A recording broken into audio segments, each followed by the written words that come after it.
கர்த்தரும் இரட்சகருமாகிய இயேசு கிறிஸ்துவின் நாமத்தினாலே யாவருக்கும் வாழ்த்தலை தெரிவித்துக் கொள்கிறேன். ஒரு பழைய குற்றவாளியான ஒரு மனுஷனை புதிய குற்றம் சாட்டி நடுவர் மன்றத்திலே கொண்டு வந்து நிறுத்தியிருந்தார்கள். அப்பொழுது ஜூரி முறை இருந்தது. 5 நடுவர்கள் உட்கார்ந்து வழக்கை விசாரிப்பார்கள். அதன் முடிவு என்ன என்பதை மற்றொரு நீதிபதியிடம் தெரிவிப்பார்கள். அந்த நீதிபதி தீர்ப்பு வழங்குவார். அப்படி 5 பேர் கொண்ட ஒரு குழு இவனை விசாரித்து இவன் மீது குற்றம் ஒன்றும் இல்லை, இவன் பழைய குற்றவாளி என்பதனால சில குற்றங்களை இவன் மீது சாட்டியிருக்கிறார்கள், அவ்வளவுதான் என்று அவர்கள் அறிந்து கொண்டார்கள். எனவே நீதிபதியை பார்த்து இவன் குற்றவாளி அல்ல என்று சொன்னார்கள். அவருடைய காதில் குற்றவாளி அல்ல என்பது குற்றவாளி என்ற வார்த்தை மட்டும்தான் சரியாக விழுந்தது.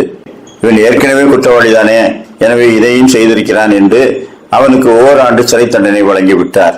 நடுவர்களில் ஒருவர் சிறை கைதிகளை பார்க்க செல்லும் போது இவன் அங்கே இருப்பதை கண்டு, நீதான் குற்றவாளி அல்ல என்று நாங்கள் சொல்லிவிட்டோமே, எதற்காக உன்னை சிறை வைத்தார்கள் என்று கேட்டான்.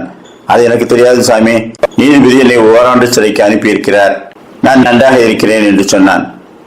உடனே மறுநாள் அவர் நீதிபதியிடத்திலே சென்று, தவறாக நீங்கள் அவனை சிறைக்கு அனுப்பிவிட்டீர்கள், நாங்கள் விசாரித்தவரை அவன் இப்பொழுது எந்த குற்றமும் செய்யவில்லை என்று சொன்னார்.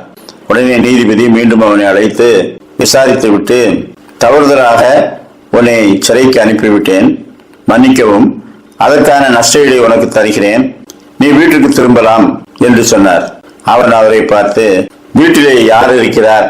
வீடு இங்கே இருக்கிறது, எனது மனைவி பிள்ளைகள் எங்கோ போய்விட்டார்கள், எனக்கென்று வீடும் வாசலும் ஏற்றுக்கொள்வாரும் யாரும் இல்லை, வேலையும் தரமாட்டார்கள், ஏனென்றால் நான் பழைய குற்றவாளி, எனவே என்னை சிறைக்கே அனுப்பிவிடுங்கள், அதுதான் இப்பொழுது என்னுடைய சொந்த வீடு, அங்கே 3 நேரம் சாப்பாடு கிடைக்கிறது, என்டர்டெயின்மெண்ட் இருக்கிறது, அங்கே யாரும் என்னை பகைப்பதில்லை, எனவே அதுவே எனக்கு நன்றாக இருக்கிறது, என்னை அங்கே அனுப்பிவிடுங்கள் என்று சொன்னான்.